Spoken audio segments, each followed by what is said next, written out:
Welcome back to Insight. Ladies and gentlemen, my next guest really needs very little introduction. He's coming to Fort Wayne on Saturday, February 4th for an evening that I'll let him explain all about. Ladies and gentlemen, welcome to Insight, Kirk Cameron. Hi, Kirk.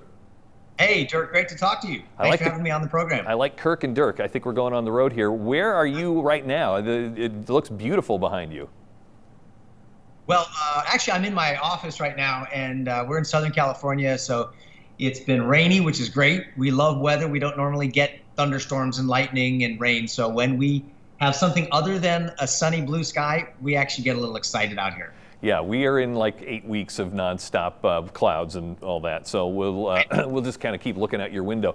Talk to me about this event. It's on Saturday, February 4th. I know they've already talked about adding overflow seating because there's so many people that want to come out and check out what you have planned. Talk to me about what this is. So I did a movie several years ago called Fireproof, and Fireproof, as you might remember, was a movie about marriage that struck a chord in the hearts of millions of people, and people are still watching this movie because they want to have happen to them what happened to that couple that had a marriage that was falling apart, going up in flames, and they learned how to rescue and fireproof their marriage. Well, we turned that movie into a 3.5-hour exciting date night for you and your wife or your husband, and it's called Love Worth Fighting For. And it's a few hours for you to get away from all the distractions and join me and my friend Warren Barfield, who is a singer-songwriter, and laugh together, sing together, pray together, and learn together how to strengthen and inspire the most important relationship you have.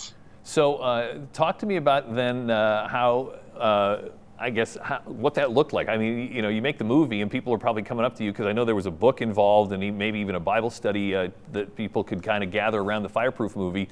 When did it say, you know what, we got to start taking this on the road and getting more people involved? Well, it was really right immediately after the movie was released. We had one weekend where we invited people to join us at a church to come and get some marriage help. And I brought the teaching from the ancient well of wisdom, the Bible, on the subject of marriage. And my friend Warren Barfield, who wrote the theme song to the movie, brought all kinds of music and humor and personal stories. And 9,000 people showed up that weekend for marriage help. And we've been touring around the country now for 7 years and have been to over 200 cities.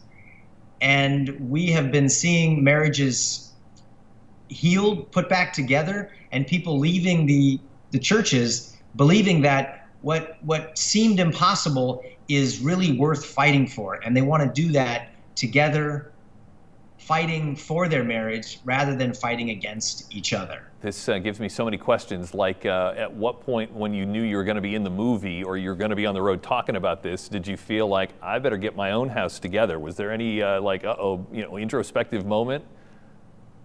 There were lots of those, and that really started when I started doing the movie Fireproof. I can watch that movie now, and I've seen it hundreds of times, as you can imagine, doing these Love Worth Fighting For events, and I still feel inspired by certain scenes and convicted by certain scenes, thinking, you know, this stuff is true, and I have to make sure that I'm living these things out because I've got a lot of skin in the game. I've been married to my wife for 25 years. We have 6 kids. And they're 20, 19, 18, 17, 16, and 14. So we've got a lot on the line, and I got to make sure that I'm not only talking about these things, but living them out myself. I don't know if this is true, but I had heard when I remember going to see the movie that there's a scene where you kiss your onstage, movie wife, but that actually was your real life wife. Is that true? Yeah, that's true. Yeah, it was pretty cool. It's a little behind the scenes story that snuck out, and there was a scene that originally was not in the film. It's the scene where after she gives him divorce papers, he sets his heart on becoming the man that he should have been all along, hoping that he could win back the heart of his wife.